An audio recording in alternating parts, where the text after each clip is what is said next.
Você sabia que o câncer de mama é o tipo de tumor mais comum em mulheres, atrás apenas do câncer de pele não melanoma? A boa notícia é que as chances de cura são de mais de 90% se a doença for diagnosticada precocemente.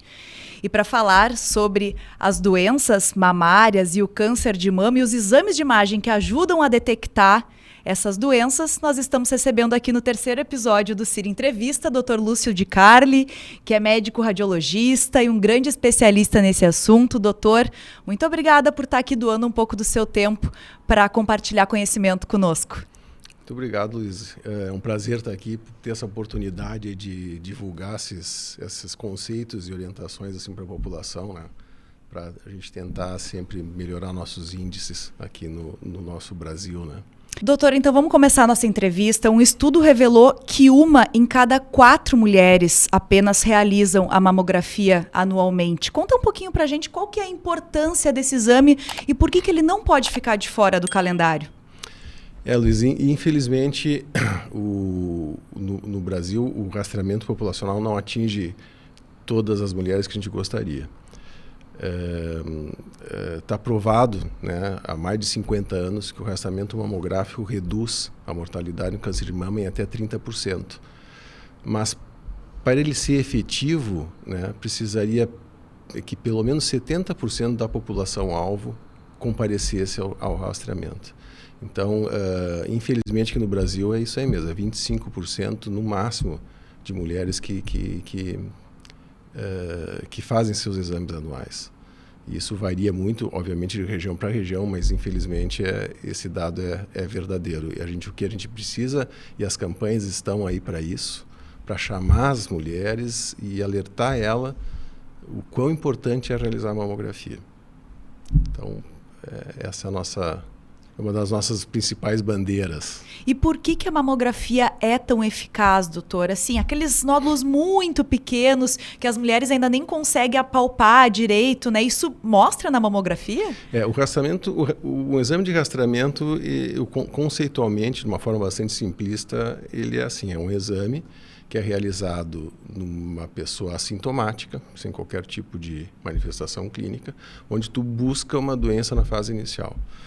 E a mamografia tem essa capacidade, ela não só tem essa capacidade da detecção precoce, como ela é acessível, né? Nós temos mamógrafos espalhados no Brasil inteiro, e também de um custo que é bastante razoável para os sistemas de saúde, tanto público quanto privado. Então, esse é o conceito básico de um exame de rastreamento. E a mamografia desempenha muito bem esse papel, porque ela consegue detectar lesões muito pequenas, às vezes menores que 1 centímetro, tem as suas falhas, todo o método de imagem, isso é sabido, tem as suas falhas, obviamente, ela não é 100% eficaz, mas dentro da capacidade que ela tem de detectar, como eu falei inicialmente, ela consegue reduzir em 30% a mortalidade pela simples detecção num estadio ainda bastante precoce. Né? Dentro dos critérios de prognósticos, né, está o tamanho do tumor no momento do diagnóstico. E a mamografia consegue detectar esses tumores numa fase bastante inicial e que, então, propicia tratamentos menos agressivos e, no final das contas, a redução da mortalidade. Tenho certeza que tem muitas mulheres nos assistindo, então conta aí para elas quem é que tem que fazer a mamografia, a partir de qual idade, de quanto em quanto tempo, como é que é esse esquema? O início do rastreamento mamográfico tem uma certa variação entre diferentes países, né? Alguns começam aos 40, outros aos 45, outros aos 50 anos. Depende de cada sistema de saúde. Ele pode ser anual, bianual ou até trianual. Tudo depende, né? Então, aqui no Brasil, e dentro de cada país também pode mudar conforme o sistema público em que a mulher está inserido. Aqui no Brasil nós temos 2 sistemas, né? O público e o privado. No sistema privado, as sociedades envolvidas, né, nas questões da mama, no câncer de mama, que são a Federação Brasileira de Gineco e Obstetrícia, o Colégio Brasileiro de Radiologia, que é o órgão que eu sou filiado, e a Sociedade Brasileira de Mastologia, eles preconizam um rastreamento que seja anual a partir dos 40 anos. Já o SUS, o INCA, o Ministério da Saúde, eles utilizam um padrão que é mais sistema público utilizado nos melhores países, né, do primeiro mundo da América do Norte e Europa. E é um rastreamento que inicia aos 50 anos e ele é bianual. Então, assim, pode perguntar, por que essa diferença tão grande? Podemos ficar aqui uma tarde inteira conversando, mas tem seus motivos e cada um deles tem as suas vantagens e desvantagens. Então, depende do sistema público que a mulher está inserida. Isso para pacientes com risco populacional, vamos chamar assim, que ela não tem nenhum fator de risco associado. Agora, se ela tem história familiar de câncer de mama, isso tudo vai... são parâmetros que se utiliza para se iniciar o rastreamento de uma forma um pouco mais cedo, alguns anos antes disso, né? Algumas vezes tão cedo quanto aos 25 ou 30 anos de idade. Tudo depende do fator de risco que ela tenha. Mas para a população, a partir dos 40 anos de idade, de forma anual no sistema privado. E no público, bianual a partir dos 50. E como é que é fazer esse exame, doutor? As mulheres às vezes têm dúvidas em relação à prática mesmo, né? Quanto tempo demora? A mulher fica em pé? Como é que funciona esse exame? O exame é feito de pé. Ele tem uma fama muito ruim, né, a mamografia, mas é um exame extremamente rápido. E todos os serviços de mamografia eles devem fazer periodicamente avaliações de teste de qualidade dos seus mamógrafos, da capacidade de compressão, bem como também uma entrevista breve que acontece a cada período, alguns meses, das pacientes em relação ao que elas sentem durante o exame, para saber se o grau de compressão está correto e qual o feedback que as pacientes nos dão. O que é muito interessante é que 70% das mulheres que fazem mamografia elas relatam ausência ou dor mínima. Então, naturalmente, aquelas que se sentem mais, porque é um exame desconfortável, a gente sabe disso, mas fala mais alto quem sente mais. Isso é em tudo, né? Então, mas na verdade, surpreendentemente, é um exame que na maioria das mulheres não causa nenhum tipo de desconforto. Ele é rápido de fazer e em 5 minutos, 10 minutos, ela adquire as imagens que precisam ser adquiridas e está pronto. É bem rápido de fazer mesmo.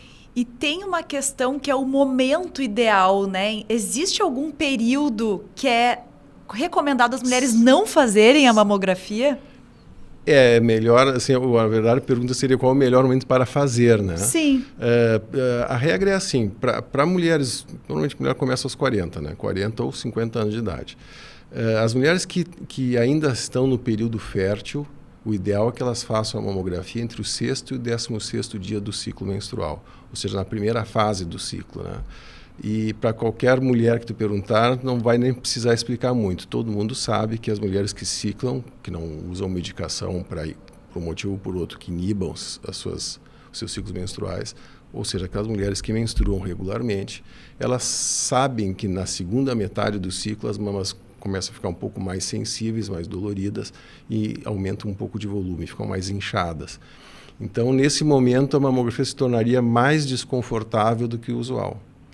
Isso faria com que elas sentissem um pouco mais de dor e, por causa disso, aquela compressão que é necessária que seja feita na mamografia seria menos eficaz. A tecnóloga não conseguiria comprimir a mama e posicionar da forma mais adequada para se adquirir a melhor imagem possível. Então, se recomenda, quando a mulher vai marcar um exame, que marque nessa primeira fase do ciclo. Se por um motivo ou por outro ela não puder ou fizer na segunda fase, não tem problema nenhum. Não é uma coisa que impacta assim, de uma forma muito significativa tu fazer no segundo período. Só é uma recomendação, mas não é uma exigência. Tem mulheres que são mais sensíveis também, então... São mais sensíveis, ou como disse, outras que usam algum tipo de medicação que bloqueia as menstruações. Ou, obviamente, essa regra não se aplica para mulheres na pós-menopausa, né? Então, mulheres na pós-menopausa elas podem fazer o exame a qualquer momento, né? E a questão do silicone pode ser um dificultador ou até ser um impeditivo para o exame? Não. Existe um temor a respeito de que a mamografia possa causar ruptura das próteses, né? Teoricamente, isso é possível, mas... isso pode eventualmente acontecer numa prótese já antiga, que já tem algum tipo de falha, mas o interessante é que não tem como provar, Porque tu não tem uma imagem imediatamente pré-mamografia e uma pós-mamografia para provar que aquela ruptura que aparece foi causada por aquela mamografia naquele momento. Né? O que se sabe é que as próteses são extremamente resistentes. Existe até uma figura que se utiliza, assim, que eu até acho um pouco dramática demais, que é uma prótese no chão de uma garagem, um carro passando por cima, e realmente elas são resistentes, elas aguentam muita pressão. Não são para romper, tanto é que nem mesmo os próprios cirurgiões plásticos ou os cirurgiões oncológicos fazem qualquer tipo de advertência para suas pacientes: olha, mamografia pode romper a sua prótese. E mesmo que houvesse esse risco, o benefício do rastreamento é tão superior ao risco de uma eventual ruptura de uma prótese antiga que não justifica a mulher não fazer a mamografia por causa da sua prótese. Entendeu? É claro, o exame com prótese ele exige um pouco mais, ele é tecnicamente um pouco mais difícil. A mamografia padrão, ela consiste em 2 incidências, como a gente chama, 2 imagens de cada mama, em dois eixos, né? Na crânio-caudal e na médio-lateral oblíqua. São linguagens mais técnicas, mas para as mulheres que estão assistindo sabem do que eu estou falando. As mulheres que têm prótese, elas têm que fazer 4 imagens de cada mama. Então, é um exame um pouquinho mais desconfortável e mais trabalhoso para quem tem prótese, mas não é impeditivo. Né? E o risco de hipótese alguma. E o risco de romper, enfim, é muito pequeno, mas é importante avisar antes do exame que tem a prótese. Sim, até porque as tecnólogas que fazem mamografias, toda tecnóloga que trabalha com mamografia, elas são treinadas especificamente para mamografia. Então, elas têm um treinamento muito bom. E a paciente que tem prótese tem uma outra abordagem, tem outra técnica, outro tipo de compressão. Então, exige todo um cuidado que talvez a paciente não perceba, porque a tecnóloga trabalha de uma forma muito rápida, né? Pela experiência que ela tem, pela forma que ela trabalha. Então, talvez a paciente não perceba que existe esse cuidado, mas o cuidado é muito grande. Então, na entrevista pré-exame, sempre se pergunta se a paciente tem prótese ou não. E aí, então, se executa o exame com os cuidados necessários. Né? E a gente sabe que as mulheres estão engravidando cada vez mais tarde. Muito comum termos mães agora, depois dos 40 anos. Como fica para as mulheres que estão amamentando? Elas podem seguir com os exames preventivos, com a mamografia normal, ou tem que esperar terminar de amamentar? Como é que ficam os exames de rotina nesse caso, doutor? A mamografia para rastreamento não é recomendada que seja feita, quando é para rastreamento, que seja feita durante a gestação ou muito menos durante o período de aleitamento. Então, nessas mulheres acima de 40 anos, se elas planejam a gravidez, sempre se faz uma mamografia antes. Mesmo que ela tenha feito há 3, 4, 5, 6 meses antes daquilo, ela tenha feito uma mamografia, ou principalmente se nunca fez, ou fez há mais de um ano, então tu faz uma mamografia, porque não é recomendado. Porque as mamas mudam muito nessas 2 situações, tanto da gravidez quanto principalmente no aleitamento. E aí reduz muito a qualidade, a capacidade da mamografia de detectar lesões. Agora, se a paciente apresenta alguma queixa clínica que justifique, aí se faz. Aí, então, é outro cenário, é uma mamografia que a gente chama diagnóstica e não de rastreamento. Então, nesses períodos, se evita exame. Agora, se a paciente estende o período de aleitamento, que é normal, né? De vez em quando vai para 2 anos, 3 anos, ela continua... Bom, chega num determinado momento que não, agora vamos ter que fazer mesmo que ela esteja amamentando. Né? Se passar muito tempo desde a última mamografia e a paciente tem mais de 40 anos, é recomendado fazer mesmo assim. Então, cada caso a gente vai particularizando, né? Por isso é importante a conversa, né, com a paciente. A visita ao médico, né? Ao seu médico ginecologista, ao seu médico clínico, isso que é importante. O senhor está vendo que eu estou fazendo várias perguntas, né? Porque a gente sabe que são muitas dúvidas, então a gente vê ali as perguntas na internet, no Google. E uma dúvida bem frequente é com relação à radiação. O que dá para se falar com relação à exposição à radiação na mamografia? É um exame seguro, doutor? Essa pergunta tua é muito boa, assim, porque tu coloca 2 coisas ao mesmo tempo, né? Primeiro, a questão da internet, né? O que eu recomendo, assim, se a mulher tem qualquer dúvida a respeito disso, ela entre nos sites das sociedades médicas. Então, como eu falei anteriormente, a Febrasco, a Sociedade Brasileira de Mastologia, existem alguns, ou o seu próprio médico pode recomendar outros sites que são confiáveis, confiáveis, mantidos por grandes profissionais que o Brasil tem. O Brasil, Porto Alegre tem grandes profissionais na área da mama, né? De nome internacional. Nós estamos muito bem aqui, né? O Brasil é um país expoente, com muitos expoentes, muitos assim, né? Então, busque informação em sites confiáveis, de preferência a partir de um conselho do seu próprio médico. Então pegando o gancho do teu início da tua pergunta, né? Principalmente quando toca nesse assunto a respeito da radiação. A gente já ouviu coisas assim incríveis, né? de serviço a respeito disso. Essa questão assim, é pertinente a pergunta, porque é um exame que emite radiação. E muitos trabalhos foram feitos, assim, um dos mais interessantes assim, foi publicado um pouco mais de 10 anos atrás, um pouquinho mais do que isso, que conseguiu comprovar, embora seja difícil, isso é o chamado câncer radiogênico, né? Um câncer induzido pela radiação. Ele conseguiu comprovar por regras, por cálculos, assim, que o rastreamento populacional, assim, a cada 100 mil mulheres rastreadas, o rastreamento salva 1.100 a 1.200 vidas, né? Pela detecção precoce. Enquanto pode induzir a um câncer, né? Então, a cada 100 mil mulheres, tu salva 1.200 e pode, eventualmente, um daqueles cânceres ter sido causado pela radiação da mulher que se expõe anualmente à radiação. Uma outra relação muito interessante para entender o risco, existem assim esses riscos relativos, né? O risco de desenvolver câncer de mama por uma mulher que faz seu rastreamento dos 50 ou 70 anos de idade, por exemplo, ele é semelhante a tu fumar 1/8 de um cigarro e desenvolver um câncer de pulmão por causa do cigarro. Então, vocês veem que é uma coisa assim... E outro dado interessante que eu acho que ajuda a acalmar as pessoas assim de forma geral. Todo mundo faz raio-x de tórax, né? Todo mundo faz tomografia de tórax por um motivo ou por outro. Para vocês terem uma ideia, a radiação de um raio-x de tórax sobre a mama é 80 vezes maior do que a mamografia.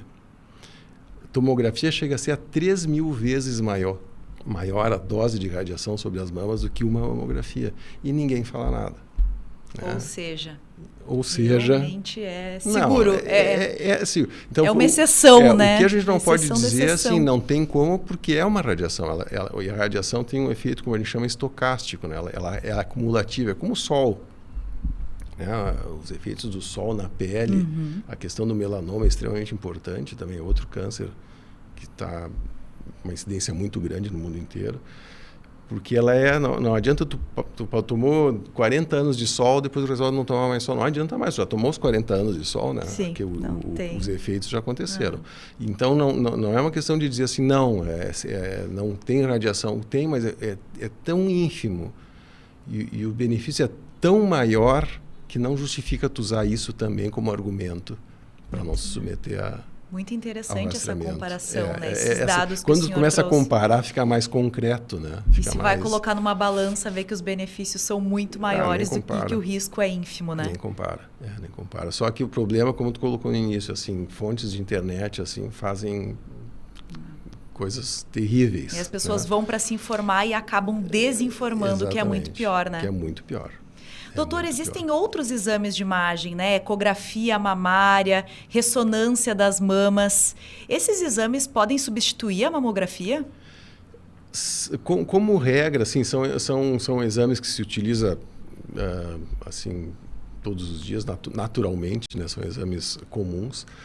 Como regra, a ecografia mamária, começando pela ecografia mamária, como regra ela é utilizada como complemento de pacientes que têm mamas densas. Não sei se você já ouviste falar desse termo, mamas densas, mamas não densas. Esse termo de mama densa vem não do aspecto físico ou palpatório da mama. Tem a ver com a quantidade de tecido fibroglandular, ou seja, a quantidade de glândula mamária que a mama tem em relação à gordura. Porque a mama é constituída de tecido fibroglandular e gordura que dá a forma. Então não tem nada a ver com o tamanho da mama. Também não tem nada a ver com o tamanho. Quem determina essa densidade para chamar de mama densa ou não densa é a primeira mamografia que a paciente for fazer na vida. A mamografia nos dá exatamente a proporção, a gente consegue ter, são 4 categorias de densidade mamária, sendo as 2 mais altas chamadas de mamas densas. A gente divide em 2 grandes grupos, as categorias mais baixas e categorias mais altas. Então, essas mulheres com mamas densas, ou seja, qual é que é o problema disso? A paciente com mama densa, a mamografia tem a sensibilidade reduzida, porque a densidade radiológica das lesões, dos cânceres e de praticamente todas as lesões benignas é muito parecida com a densidade radiológica da glândula mamária. Então, quanto mais glândula mamária tiver, mais ela vai esconder eventual lesão que esteja crescendo, né? Então, nessas pacientes, elas se beneficiam com o uso da ecografia. Para teres uma ideia, a mamografia ela detecta de 4 a 6 câncer a cada 1000 mulheres rastreadas. Essa é a taxa de detecção de câncer. Quando tu pega as mulheres só com mamas densas, que mais ou menos 40% a 50% das mulheres têm mamas densas, e tu inclui a ecografia no rastreamento dessas pacientes, tu detecta de 2 a 4 câncer a mais que a mamografia detectou. Aí, nesse caso, seria uma ecografia complementar à mamografia. Sim, isso é o nosso dia a dia, né? Então, todas as mulheres praticamente com mama densas hoje fazem ecografia mamária junto. É um exame de fácil acesso, de baixo custo, reprodutível, então tem toda uma facilidade assim, né?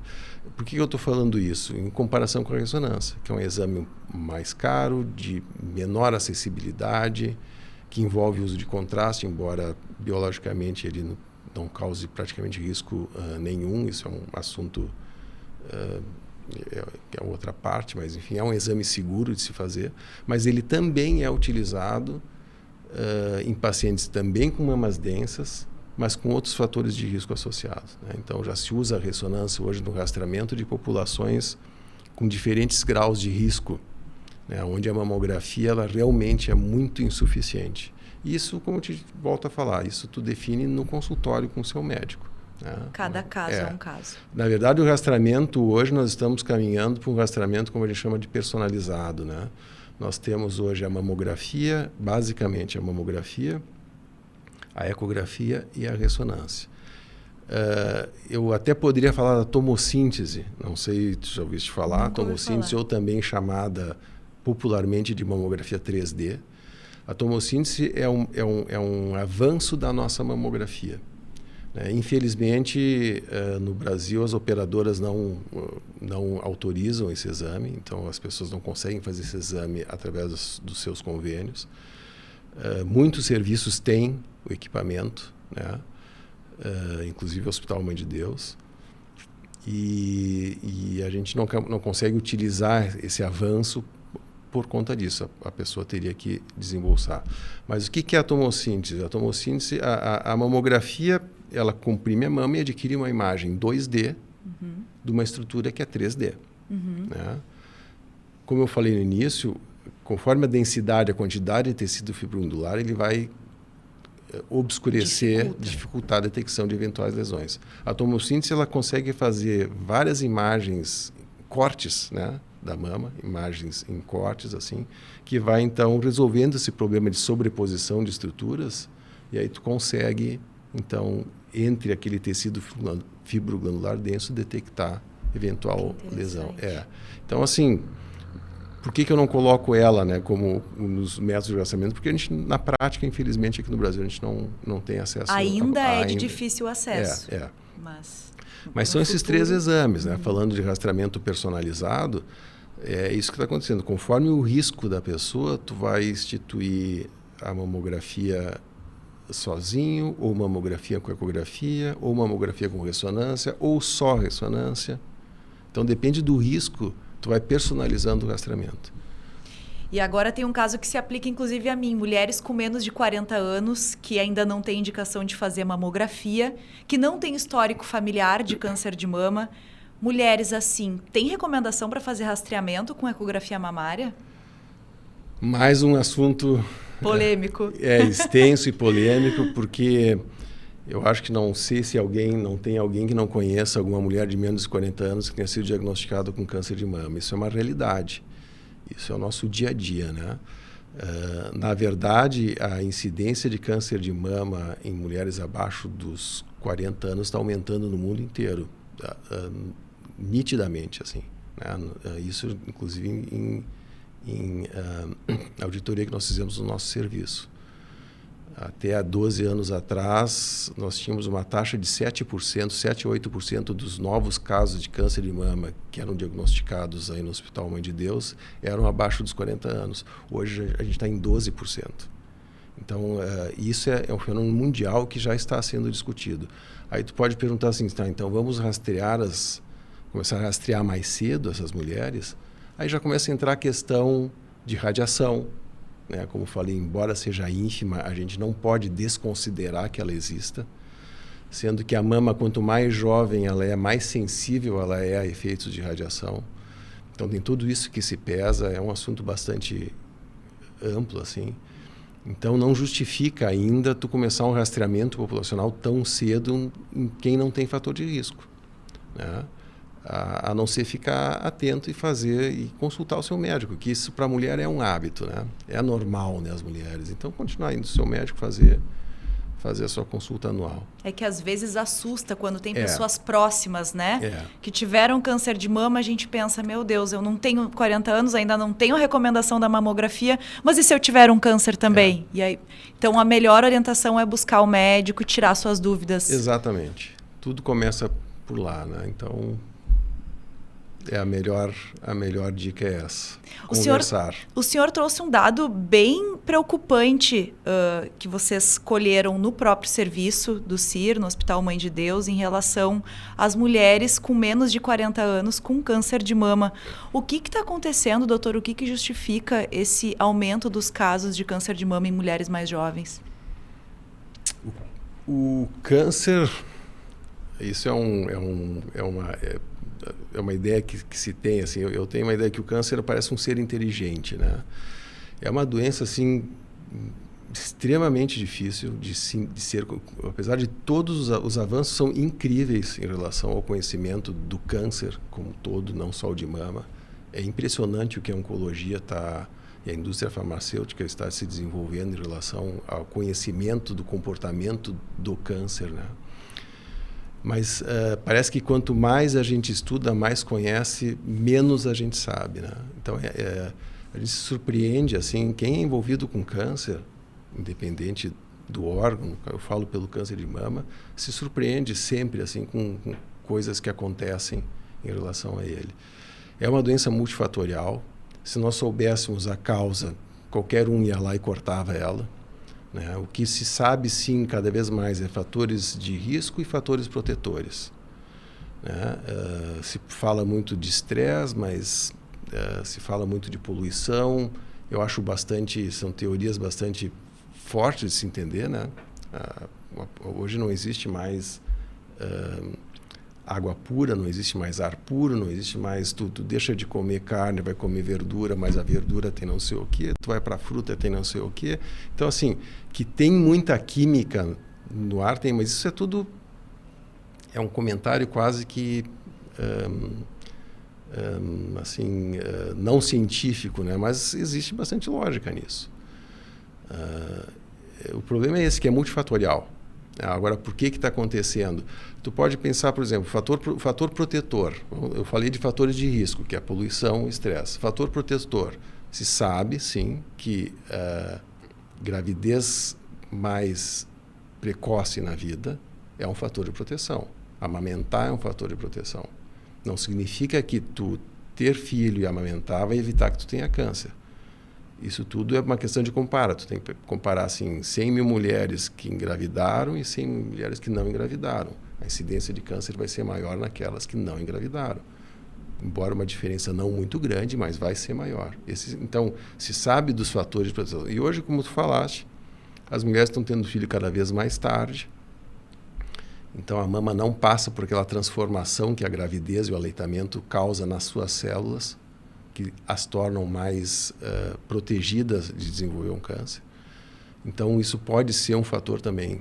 E aí vem coisas de alimento, de hábitos, como disse, é multifatorial, né? Sim, não tem como atribuir um único motivo. Mas tem algumas coisas que começam a fazer nós... já se falou do churrasco, já se falou do chimarrão, né? Umas coisas assim, isso é uma coisa já meio...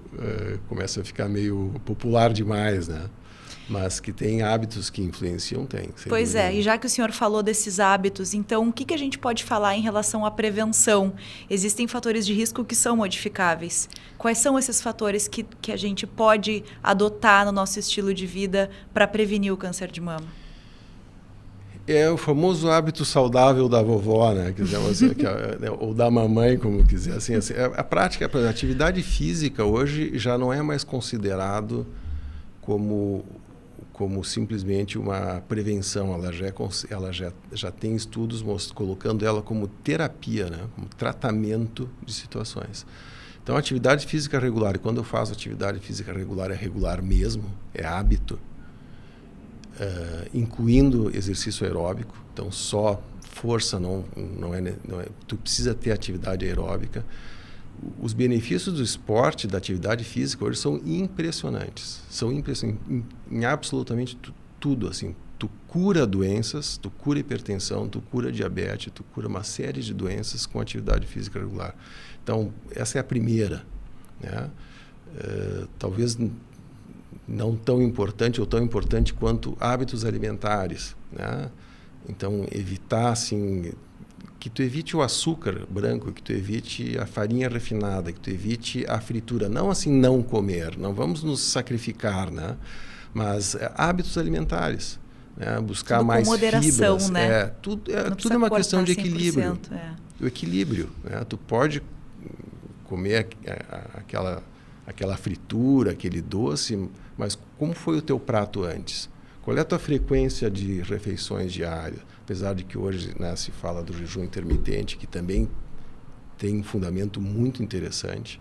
É muito interessante. Então, assim, orientação, né? Hábitos saudáveis, seja qual for que tu adquirir, tem diferentes escolas com comprovações, né, que permitem que tu mude seus hábitos. E tudo isso leva ao controle do peso. Então, assim, o objetivo, se tu quer reduzir peso, manter uma índice de massa corpórea adequado, atividade física e alimentação equilibrada e balanceada vai te levar necessariamente ao peso correto que é o teu. Né? Então, basicamente, são esses hábitos tão falados, mas que hoje a literatura, a ciência nos está provando assim, cientificamente o que antes se sabia há 20, 30 anos atrás. É legal praticar esporte, é bacana, não sei o quê, comer fruta, comer verdura. Né? Hoje tem uma produção científica incrível assim, em cima disso aí. E não vale só para o câncer de mama, né? Acaba prevenindo uma série de doenças. Exatamente. Sendo que um dos fatores de risco para câncer, principalmente na mulher pós-menopausa, é o sobrepeso, né? A obesidade. É um fator de risco bastante pesado. Então, tu chegar na menopausa com controle de peso é muito importante. Muito importante. Para câncer de mama é extremamente importante. Então, se estimula muito que a pessoa mude seus hábitos, se for necessário, para chegar a esse objetivo. Né? Doutor, a gente falou aqui sobre desinformação e como é importante trazer informação de qualidade. Olha só esse dado. Tem um estudo que saiu que mostrou que a maioria das mulheres ainda acredita que o autoexame é a principal forma de detectar o câncer de mama. Traz a informação correta para a gente, o autoexame pode substituir a mamografia?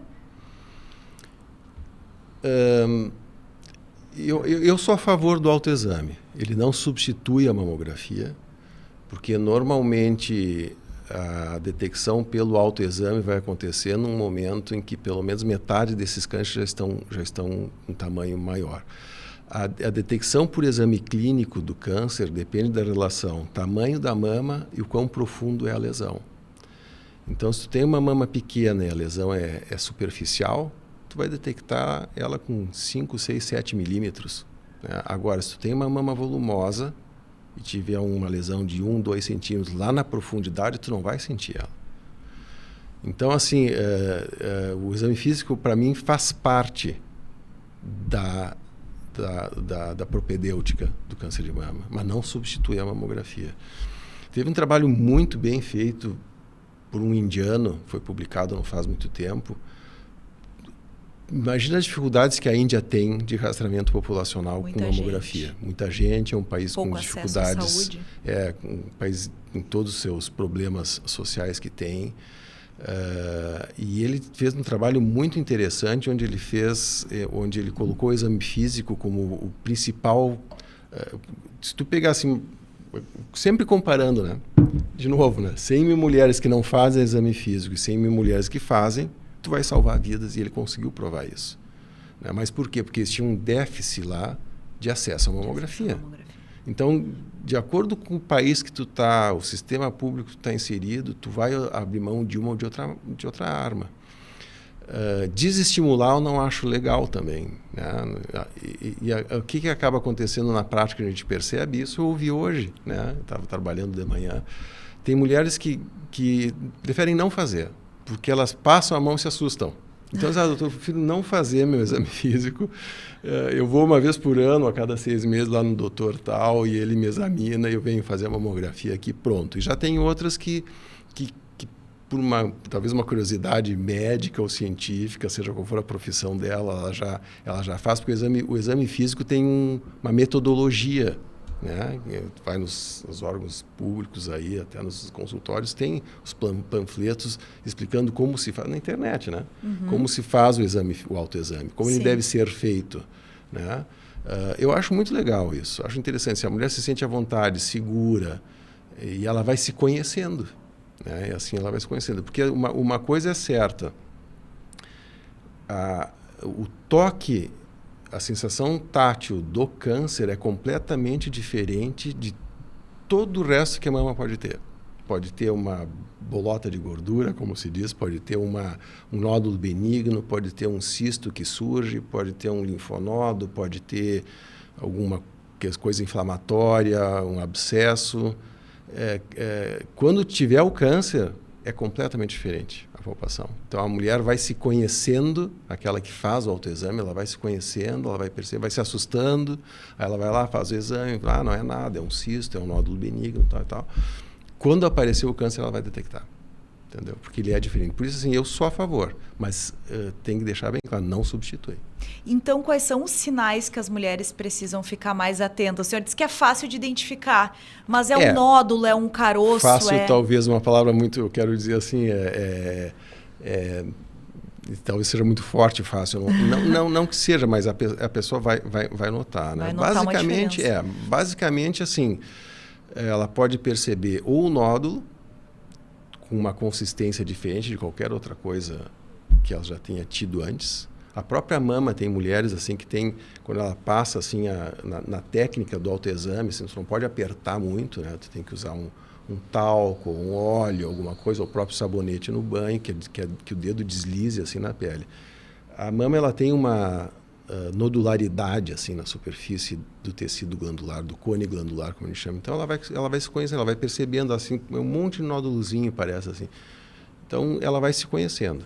Então, assim, o primeiro sinal, obviamente, é o nódulo palpável, que normalmente ele tem uma consistência bem dura, bem pétrea, como a gente chama. Ele é aderido, normalmente, assim, então ele não se movimenta junto com a mama, né? Então, esse é um nódulo tipicamente suspeito ao exame físico. Mas existem sinais indiretos que aparecem antes do nódulo, que pode ser retração do mamilo ou retração da pele, né? Então, ou um vermelhidão, né, uma área mais de hiperemia da mama. Então, essas coisas assim que são diferentes do que deveria acontecer, né? Então, são sinais que ela pode perceber no próprio exame, né? Ou seja, não tem por que ter medo, é importante se conhecer o próprio corpo. E acredito que o senhor deve ouvir muitas pacientes que chegam lá para fazer o exame e dizer, eu vim aqui investigar melhor porque durante o autoexame eu notei algo estranho. Muito comum. Muito comum. Então, É o como eu te primeiro disse, passo. essa nodularidade que a paciente sente, ela se assusta. Então, tem mulheres que se assustam e elas dizem, eu não vou mais fazer. Né? Eu prefiro não fazer. Então, assim, é comum o paciente chegar assim, muito assustado, olha, palpei em nódulos. A maioria das vezes são coisas benignas. Esmagadora maioria das vezes são coisas benignas. Normalmente são cistos, né? Cistos são nódulos de líquido, assim, são bolinhas de líquido que nascem na mama. Assim, é extremamente comum, mais das mulheres, da metade das mulheres tem. Então, isso é uma das maiores causas de sustos, né? Porque eles crescem muito rápido normalmente. E aí elas vão fazer seus exames. A gente vê facilmente nos exames de imagem que se trata de um cisto e é bem tranquilo, né? A maioria das vezes. A gente falou da ecografia mamária, que existe indicação para alguns casos para diagnóstico do câncer de mama, mas ela também é um exame importante para ver outras doenças mamárias. O que a ecografia mamária consegue detectar? Quando eu comentei antes, foi da ecografia mamária num cenário de rastreamento, né? Então, a regra é usar dessa forma. Agora, ela pode ser utilizada em outras faixas etárias, em outros momentos. Pode ser usada em mulheres jovens, com nódulo palpável, jovem, 18, 15 anos de idade, de vez em quando desenvolve, tem nódulos benignos que se desenvolvem tão cedo quanto 14, 15 anos de idade. Então, se faz a ecografia, não se faz mamografia como primeiro método nessa faixa etária, então vai direto para a ecografia mamária. A diferença entre os dois é que a ecografia ela é mais sensível para a detecção de nódulos, para a avaliação de nódulos propriamente. Não que a mamografia não veja, né? A mamografia também vê nódulos, mas para a detecção e avaliação de nódulos, a ecografia ela é mais indicada. Então, para essas mulheres jovens, abaixo dos 40 anos, com algum tipo de sintoma, ou eventualmente que tem algum fator de risco, como história familiar, por exemplo, elas acabam fazendo também a ecografia. Existem uma série de outras doenças ou nódulos benignos da mama que se vê todos os dias, né? Então não é só o câncer de mama, né? Tem outros que são... E muitas vezes, como é que funciona a radiologia? A gente detecta a lesão e caracteriza ela de acordo com a cara dela, né? As características que ela tem. Então, forma, as margens, como ela é por dentro. E isso tudo a gente utiliza tabelas, que é um sistema BIRADS, que é um sistema de classificação de achados de imagem, né? Então, toda mulher pergunta, o que é esse BIRADS? Né? É um sistema de classificação. Então, tu pega as características daquele nódulo e tu joga dentro dessa tabela para, então, classificar o grau de suspeita. E a gente vê nódulo benigno todos os dias, né? A maioria das mulheres tem algum nódulo benigno ou algum cisto, alguma coisa assim. Quando existe alguma característica que fuja da tipicamente benigna, então a gente indica biópsia, né? O senhor estava falando nos bastidores que 70% dos casos, mais ou menos, que o senhor vê lá no Mãe de Deus são benignos? Nós estávamos falando, como um exame de rastreamento, o que é isso? Tu tá fazendo exames em pacientes assintomáticas, não tem nenhum tipo de manifestação clínica, tu está procurando uma doença em fase inicial. Então, é de se esperar que a maioria desses exames sejam normais, porque as pessoas elas são saudáveis, né? Tu está buscando uma lesão pequena, né? Então, a maioria dos exames que a gente faz no rastreamento mamográfico são normais. O paciente vai lá, faz sua mamografia, faz a sua ecografia ou não, a gente já imediatamente vê que não tem nada e pronto, volta daqui a um ano. Né? Assim que funciona. Então, tem uma minoria que acaba ou encontrando algum nódulo desses benignos, que exige um controle em 6 meses em vez de um ano, ou eventualmente tem que fazer uma biópsia para a gente confirmar a benignidade. E eventualmente tem aqueles que são suspeitos, então também vão para a biópsia e acabam algum deles se fazendo o diagnóstico. Né? E a gente falou da ecografia mamária, mas e a ressonância das mamas? Quando que se faz e é um bom exame para detectar qual doença? A ressonância é o exame mais sensível para a detecção do câncer. Comparando, se tu colocar exame físico, mamografia e ecografia juntos, a ressonância ela é superior. Aí alguém pode perguntar assim, então por que não se faz só a ressonância? Não é simples assim, né? Por uma série de motivos que inclui também custo. né? É como eu disse inicialmente lá, um exame para rastreamento ele tem que preencher critérios. Um deles é o custo dele, o outro é acessibilidade. Né? Como é que tu vai fazer rastreamento populacional com ressonância? Né? Que é um exame extremamente caro, que envolve uma estrutura extremamente cara, envolve o uso de contraste. Então, por causa dessa sensibilidade extremamente elevada que ela tem para câncer em relação aos outros exames, ela é utilizada no rastreamento de pacientes com risco maior que o risco da população. Então, começa por aquelas pacientes, por exemplo, que têm de maior risco, são aquelas que têm risco genético para câncer de mama, que é diferente de história familiar. Pode concorrer, mas são coisas diferentes, né? Uma coisa é tu ter história familiar, outra coisa é tu ter comprovadamente um risco genético, né? Que se faz essa avaliação através do geneticista. Então, essas pacientes que têm risco genético para desenvolver câncer de mama, elas fazem rastreamento com ressonância anual. Também pacientes que tiveram câncer de mama, pacientes abaixo de 50 anos que tiveram câncer de mama também têm que fazer ressonância anual, além da mamografia e da ecografia, isso que eu tenho que deixar claro. E algumas pacientes com mamas densas que têm algum fator de risco outro associado, mesmo que fatores de risco menores, vamos chamar assim, mas que a soma deles acabam colocando ela com um risco maior do que o usual. Então, essas pacientes também usam ressonância. A ressonância pode ser utilizada também, é um método padrão para avaliação de próteses, né? Não só como acompanhamento das próteses, para um rastreamento de ruptura, né? Então, mais ou menos hoje se faz a cada 2 anos uma ressonância, aí não precisa de contraste, é outro cenário, outra abordagem. Então, para avaliação e segmento ou na suspeita de ruptura, tu faz a ressonância, é um método mais sensível que tem. Então, é outra aplicação da ressonância de mama. Ou seja, voltamos ao protocolo individualizado, não é o paciente que escolhe o melhor tipo, é o médico que precisa indicar, né? Exatamente, cada vez mais personalizado.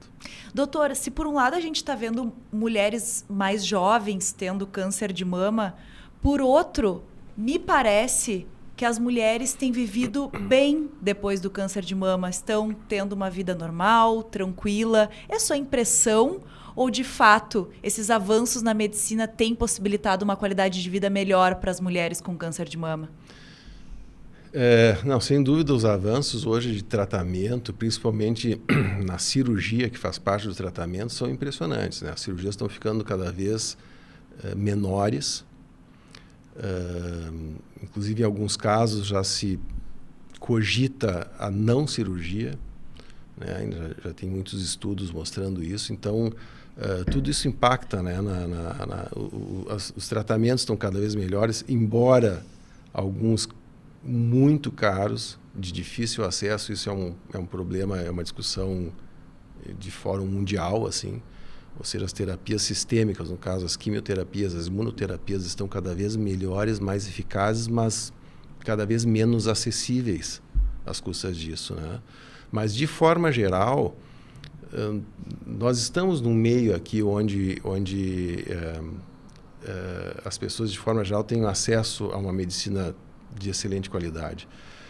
Mesmo no serviço público aqui, né, de Porto Alegre, no Rio Grande do Sul, nós temos grandes centros. Os mesmos grandes profissionais que eu falei no início trabalham em serviço público também. Então, nós temos aqui, a população aqui tem acesso a uma medicina muito boa. E isso impacta, sem dúvida nenhuma, né, numa sobrevida com melhor qualidade e, eventualmente, também redução completa de risco, né, de morte pelo câncer, né? Com tratamentos cada vez mais direcionados, mais efetivos, e também com essa conscientização, né, de detectar precocemente, isso também com certeza faz a diferença, né? Sem dúvida. Continua sendo o pilar, né? Um dos pilares, vamos dizer assim, da melhor qualidade. Como diz assim, a detecção precoce não só reduz a mortalidade, como permite que o tratamento para aquele caso seja menos agressivo, né? Cirurgia menos mutiladora, tratamento menos agressivo. Tu detecta antes da doença se tornar sistêmica, então não é necessário fazer quimioterapia. Então, tudo isso, esse é o grande impacto do rastreamento, né? De tu fazer teus exames anuais, né? E a gente não pode falar de avanços na medicina sem citar a inteligência artificial, que já é uma realidade na radiologia. De que forma o senhor enxerga a chegada da inteligência artificial nessa área, né, da detecção do câncer de mama? Pode ajudar? Já está ajudando? Eu queria que ela já estivesse aqui do meu lado, para ter uma ideia. Eu estou louco para começar a trabalhar com inteligência artificial, né? Porque assim, a população está crescendo muito. A necessidade do rastreamento dos exames de imagem continua extremamente sólido, importante. E o volume de trabalho que nós temos é muito grande. Como eu te falei, assim, particularmente na área do rastreamento, para mim a inteligência artificial vai cair como uma luva, como eu te disse antes, né? Vou comentar assim, a maioria dos exames que a gente faz são normais. Se tu tiver um sistema que nos ajuda a selecionar aquelas pacientes que realmente precisam de uma atenção maior, que são aquelas de 30% de pacientes, eu vou ter muito mais tempo, não que eu corte tempo hoje, não é essa a questão. É uma questão de se tornar mais eficaz para quem realmente precisa. Né? Tu dedicar mais tempo para quem realmente precisa e não ficar, não diria perder tempo é meio forte, mas assim, tu ficar interpretando, deixando de interpretar, por causa de exames normais, porque isso faz parte, veja bem, isso faz parte. Né? Do rastreamento faz parte de tu exames normais, não tem problema nenhum isso. Só que só ali o ganho que tu tem, né? Então tu pega o médico, que é o lado humano da coisa, e tu utiliza ele para quem realmente precisa de acolhimento. Né? Então a inteligência artificial para mim é fundamental. Ela vai vir assim muito bem, eu vejo com excelentes olhos. Eu acho que lutar contra não é o caminho, muito pelo contrário. É uma ferramenta extremamente importante que vai permitir, inclusive, que populações como da Índia, ou populações mais longínquas de ilhas, tenham acesso aos melhores profissionais. Uma vez que a inteligência artificial chega lá, consegue fazer os exames e eu consigo otimizar a minha atividade aqui, eu consigo ver muito mais exames do que eu vejo hoje, sem me cansar, né? Porque a gente tem um tempo, né? Que tu, como todo mundo, tá trabalhando, chega um momento que tu cansa. Se eu consigo otimizar o meu conhecimento... Para olhar só os que são suspeitos? Eu vou poder atender muito mais gente que precisa do que hoje a gente consegue, né? Então, eu sou muito otimista em relação à inteligência artificial e estou esperando ansiosamente que ela chegue ao nosso meio, né? Vai chegar logo, né, doutor, se Deus quiser. A gente falou bastante sobre diagnóstico do câncer de mama, de outras doenças mamárias, de prevenção, mas a gente não pode deixar um ponto de fora dessa nossa conversa, que é o ensino. O senhor faz parte do grupo de professores do Programa de Especialização Médica em Radiologia do CIR. Conta pra gente como é que é essa interação com os alunos, o que eles conseguem acompanhar quando estão lá na mama, no setor de mama com o senhor. Nós temos um programa de especialização na área de mama que, assim, hoje, literalmente, o conhecimento está na palma das nossas mãos, né? O que dizem, hoje a gente tem uma biblioteca de Alexandria dentro do celular, né? Então, assim, o conhecimento está ali. Qual é a função de um curso desses? É o orientador dar um caminho, né? Então, qual a sequência para tu construir um conhecimento e tu consumir aquela bibliografia toda de uma forma ordenada, lógica, de acordo com a prática, intimamente ligada com a prática diária, né? À medida que vão surgindo os casos, vão surgindo as dúvidas, tu vai, então, direcionando ele para tal artigo, tal livro, tal coisa. Então, esse direcionamento para que ele otimize o seu estudo e não saia lendo aleatoriamente uma série de biografias sem sentir na prática como funciona. Então, isso é uma regra básica que é assim na faculdade, assim, né? O professor está lá para orientar os alunos qual caminho seguir em termos de estudo, né? Mas, acima disso, eu acho assim que o que eu me preocupo muito é colocar o lado de que o diagnóstico não é uma coisa estanque, principalmente quando tu está dentro de uma instituição terciária, como é um hospital. A cada laudo que tu libera com suspeita, que existe uma suspeita de câncer, tu está, conforme o ponto de vista, tu está criando um problema. Né? Aliás, há quem diga que o pior momento de uma paciente com câncer de mama, se ela começar no momento do diagnóstico até quando ela for dada como curada, pode ser uma palavra muito forte, mas vai chegar um momento que ela vai receber alta e vai para casa, ter uma vida normal, continuar fazendo seus exames. Diz que o pior momento que tem é aquele da incerteza, é quando tu emite o laudo, tu tem um nódulo suspeito e tu faz a biópsia e vê o resultado da biópsia. Esses dias iniciais é considerado o pior deles. Então, a partir do momento que um radiologista emite um laudo com suspeita de câncer, ele tem que se envolver. Então, isso é uma coisa que eu passo muito, né? Voltando a falar um pouco da inteligência artificial. Hoje, os programas de inteligência artificial, eles já se equiparam aos radiologistas mais experts em termos de desempenho, né? E acurácia. E não vai demorar muito, elas vão ficar um pouco mais eficazes, mais rápidas, principalmente pela rapidez, né? Eu consigo interpretar muito bem 10 exames em, vamos botar assim, em 1 hora. Ela vai interpretar 10 exames muito bem em 1 minuto. Né? Então, isso não vai ter como vencer. Agora, uma coisa ela nunca vai ser, que é humana. E esse lado o radiologista tem que perceber. Ele não é um técnico, ele é um médico que está acolhendo uma paciente. Então, isso é uma coisa que eu passo muito. O desenvolvimento, eu procuro assim, instigar o desenvolvimento da empatia. Né? Entender que... Eu me lembro na minha formação, várias coisas impactaram. Né? A gente vai pegando assim, frases de grandes mestres, de grandes professores que a gente passa na formação. E tem uma que me impactou muito, né? Aquela paciente que está aí fazendo exame contigo, ela está te dando a oportunidade de salvar a vida dela. Né? Então, não tem como tu não se envolver de uma forma maior. Isso eu tento passar, não é simplesmente um exame, um diagnóstico. Então, acho que isso é o lado legal dessa formação, desses cursos de especialização. Como eu disse, o conhecimento tu busca. Tá? Hoje é extremamente acessível, né?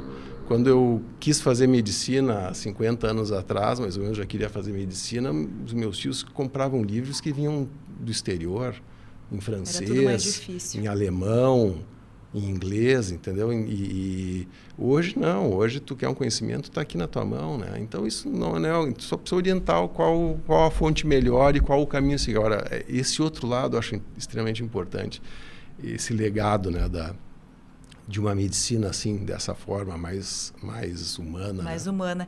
E é o conhecimento, a teoria aliada à prática, porque também tem discussão de casos toda semana, né? Sim.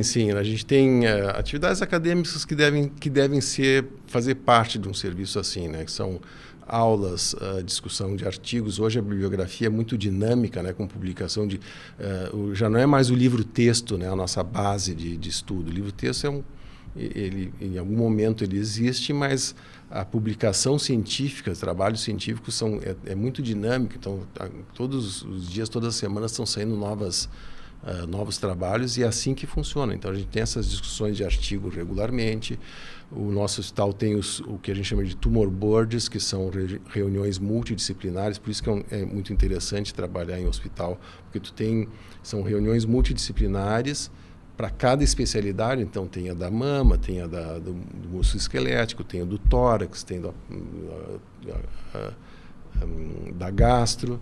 E lá, então, é uma reunião que tem o radiologista, tem o radioterapeuta, tem o patologista, tem o clínico, tem o cirurgião, eventualmente até nutricionista, que participam de discussões de casos da instituição que acontecem a cada semana. Uma abordagem ampla. Então esse contato assim que eles têm assim durante o período de formação é extremamente importante, né? Eu vejo isso com um benefício muito grande de estar. O termo Serviço Integrado de Radiologista não é simplesmente por bonito, né? Existe um motivo desse nome Serviço Integrado. A palavra integrada foi uma concepção do Dr. Armando, né, de formar um serviço exatamente isso, integrado, onde todas as equipes de radiologistas multidisciplinares se conversam, onde o acesso a exames das diferentes especialidades seja de uma forma rápida, onde eu possa conversar com meu colega da outra especialidade de uma forma assim que não dê trabalho, que não exija, né, tu te deslocar, né, ou mandar recado. Então, essa forma que a gente trabalha lá é muito interessante, é muito ágil e, consequentemente, eficaz. Que legal. O senhor também é coordenador do Fellowship em Mama, Isso. Lá no Mãe de Deus. Como que é esse Fellow? Quem é que pode participar? Como é que funciona? Normalmente normalmente quem busca o fellow são médicos formados que já fizeram residência normalmente de radiologia. Hoje a residência formal de radiologista é de 3 anos, de 3 a 4 anos algumas vezes. E aí durante esse período ele passa por todas as áreas da radiologia. E aí, então, no quarto ou com um quinto eventual ano, ele resolve fazer 1 ano só de uma especialidade. Então, o pré-requisito basicamente isso, ele já ter passado pela radiologia. Então, isso para o nosso modelo, né, que nós atuamos. E ele fica, então, durante 1 ano, acompanhando. Nós somos uma equipe de 7 médicos, radiologistas, todos especialistas em mama, que tem exames, então, todos os dias, né? E aí ele fica acompanhando e também praticando, né? Porque ele já é médico, ele é formado, ele já tem título de especialista, então ele pode praticar sob supervisão e participar das atividades acadêmicas. Então, sempre tentando colocar essa questão, né? De que é muito interessante essa questão do médico radiologista se comportar como médico. Eu lembro também, mais uma vez, a gente vai ficando velho e vai se lembrando das coisas, né? O primeiro congresso internacional que eu fui nos Estados Unidos, eu fui numa sessão que eu achei muito interessante, que falava da questão de... e eu já ouvia isso e eu achava engraçado, né? Vira e mexe, as pacientes perguntam assim para nós que estamos fazendo exame: o senhor fez medicina? É médico mesmo? Exatamente. Hoje não se ouve mais tanto, né? Mas na década de 90, aí nos Estados Unidos, já começaram a perceber isso. Por que os pacientes achavam que o radiologista não era médico? E a resposta é muito simples, né? O nosso trabalho é muito técnico, né? A gente trabalha com técnicos, a gente trabalha com equipamentos. A interpretação dos exames, a realização dos exames segue protocolos técnicos. Nosso trabalho é técnico. Mas a gente não pode esquecer que a gente é médico, que vem a questão aqui do acolhimento, da empatia. Então, a postura que tu tem perante o paciente é que vai determinar o que o paciente pensa de ti. Então, assim, isso é uma coisa que a gente tenta passar, que eu tento passar muito, né? E já se falava isso, né? E era uma grande universidade americana, eles estavam preocupados que os seus radiologistas não eram considerados como médicos. E a gente percebe que isso na prática pode acontecer, né? Ou seja, no Fellow, no programa de especialização, tem tudo isso. Tem tudo isso. Tem teoria, tem prática, mas tem muita conversa e troca, né? Troca de experiências. Sim. E isso é muito importante para ser um radiologista de fato completo, né? Eu acho muito legal ter o estudante do lado, porque não só ele instiga, como traz realidades diferentes. E eu acho que também tu ficar guardando o teu conhecimento, não tá com nada, né? Falando de uma forma bem... Eu acho que a gente tem que, o máximo possível, divulgar o que tu aprendeu, compartilhar o que tu aprendeu, porque é o que a gente leva, né? Não tem por que ficar guardando segredos, com certeza, de conhecimento. Doutor, nosso tempo, infelizmente, esgotou. A gente até se passou porque é muito assunto para a gente conversar, né? Muita dúvida, é um assunto muito importante para a gente esclarecer as dúvidas das mulheres. Então, antes da gente encerrar, né? Queria pedir para o senhor deixar uma mensagem final para as mulheres que estão nos assistindo nesse episódio. O que o senhor pode falar para elas, assim, para deixar realmente de cuidado, né? Não precisa esperar sentir um sintoma, ter algum sinal para ir buscar ajuda, para pensar em prevenção, né, doutor? O que o senhor deixaria de mensagem para essas mulheres? Parece chover no molhado, né? E o que o radiologista vai dizer, né? A não ser, por favor, né? façam seus exames. No início, né, da nossa conversa, tu colocou aquele dado que é muito triste isso, né? Aí tu pode perguntar por que só 25% das mulheres do Brasil fazem seu rastreamento. É uma série é multifatorial. Mas o que mais intriga é saber que a mulher tem acesso e não vai por espontânea vontade, né? E isso tem muito que não faz. Então, o meu apelo é isso, que a pessoa faça seus exames, consulte o seu médico, busque informações em fontes confiáveis. Hoje, os blogs e outras coisas viraram assim um festival. É triste, né? Tudo que está acontecendo, a gente não consegue acreditar em mais nada, mas ainda existem instituições confiáveis, feitas por pessoas, por profissionais confiáveis, grandes profissionais. Procurem a orientação desses profissionais e façam seus exames. É impressionante, eu vejo todos os dias, a gente faz diagnóstico de câncer quase todos os dias. E num paradoxo, assim, às vezes a gente pega exames assim, câncer de 3, 4 milímetros, é impressionante o que a gente consegue ver hoje em termos de exame de imagem. Então, vale a pena, porque a gente vê coisas incríveis que nos surpreendem. E, por outro lado, no mesmo dia, tu vê lesões enormes, assim, né, de pessoas que deixam, né, assim, palpável, deixa passar tempo, já em fase avançada, onde os tratamentos serão mais impactantes. É uma pena a gente conviver com isso ainda hoje, né? Onde a informação é tão acessível. Então, a minha mensagem é isso. A mamografia, como eu falei no início, assim, é desconfortável, mas é tolerável e fácil, rápido de fazer, uma vez por ano, né? E salva vidas.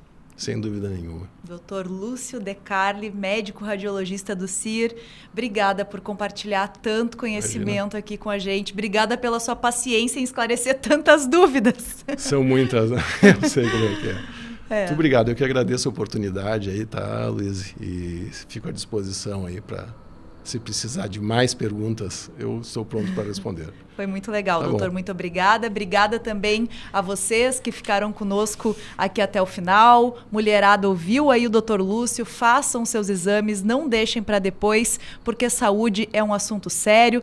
Não se esqueçam de se inscrever aqui no nosso canal para continuar acompanhando todos os nossos vídeos em primeira mão, porque aqui no CIR Entrevista sempre tem informação sobre saúde com profissionais muito qualificados. Tá certo? Então, um abraço e até a próxima. Tchau, tchau.